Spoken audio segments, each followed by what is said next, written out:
Greetings and welcome to what is now an even later weekend's ramblings. This is the fourth effort I've made to record these ramblings in the past 2 days. Unfortunately, due to some kind of hitch in my office under the church and some flaring in the recording last night, I'm trying again. This past week has been not a challenging week, but lots of things have happened, especially towards the end of the week, and I'll get to that in just a moment. But back to last Sunday.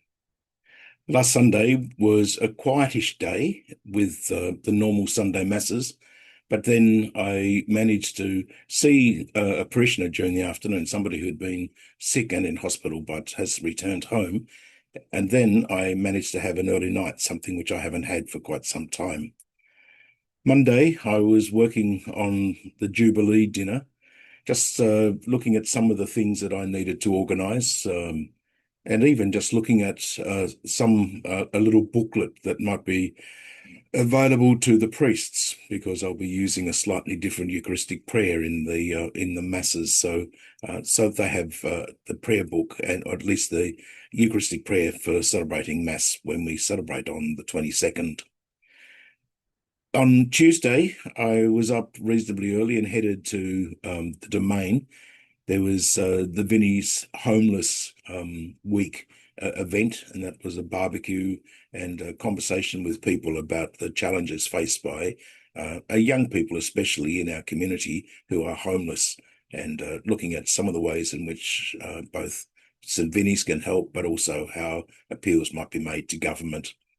Later in the day, I did some more Jubilee prep, but also had some work to do regarding the sacramental program for confirmation, which we held on Tuesday and on Saturday. So that took a little bit of time. And in fact, by the time setting up and taking down, it's almost 4 hours. So that took up the second half of Tuesday afternoon. On Wednesday, we had our normal Wednesday Mass. It's always wonderful. I just am totally blessed with having a faithful community who are at Mass. Every day we have Mass in our parish, a group between 15 to 25 who are regularly there. And that was followed by a parish team meeting. Unfortunately, that also devolved into discussion about some of the rosters and some of the people who has been asked to assist in the Jubilee celebration. So in a sense, I'm going to be glad when the Jubilee is over so that we can get back to working as normal, but I'm looking forward to it anyway. On Wednesday evening, I headed off towards Glenorchy to go to the Grease production of Grease was being put on by Guildford Young.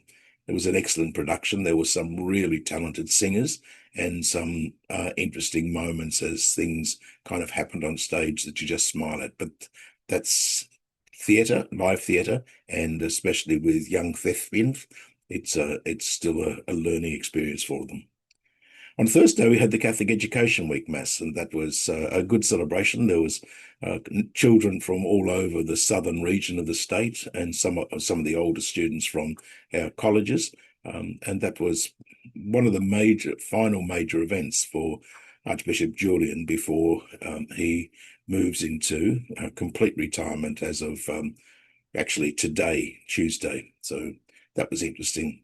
In the afternoon, I went to Ossens Ferry and to St. Virgil's College and attended the awards event for teachers who have done 25 years, or staff have done 25 years working for Catholic education, and also to some awards for people who have made exceptional contribution to Catholic education in the state. And so that was good to be there and to catch up with people I've known for many years and who I haven't necessarily seen because of working in different parishes and different school zones. Friday was Mass and homily preparation, and then baptismal preparation. And by the time all that finished, I was ready to set up for the sacramental program on Saturday morning, uh, knowing that I was pretty exhausted, and I have been for a couple of weeks now, to be honest. So it was also good to be just have a little chance to sit down. I watched a little bit of the football on TV and then went to bed early. Saturday started with spiritual direction, so that's always an early start. Time for prayer beforehand. Spiritual direction was good, and then I had about an hour just to complete some work for the weekend before the sacramental program started. And I was there with the kids until about 2:30 when the final family completed their activities, which left me just a bit over an hour to have lunch and then head back to the church for reconciliation and Saturday night's evening mass. So that was the week. I'll fill in a lot more of what's happened in the time since in next week's end ramblings. So I'll leave it at that and hope that your week goes better than my week and that your efforts experience a whole lot of wonderful things so that you can enjoy and celebrate what's going on in your life. So take care, stay safe, and if you're spreading the good news, please do it with a smile. People listen if you're smiling at them.